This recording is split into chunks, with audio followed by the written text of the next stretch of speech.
Sabarmati river front की ये तस्वीरें आप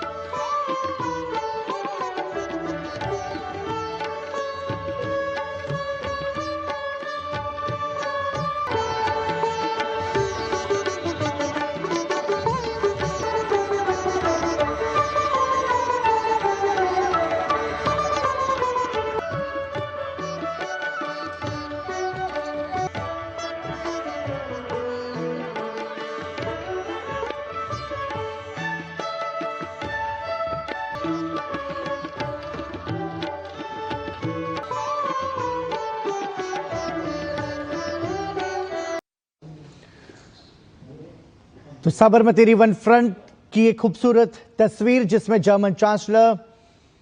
और प्रधानमंत्री नरेंद्र मोदी ने अंतर्राष्ट्रीय पतंग महोत्सव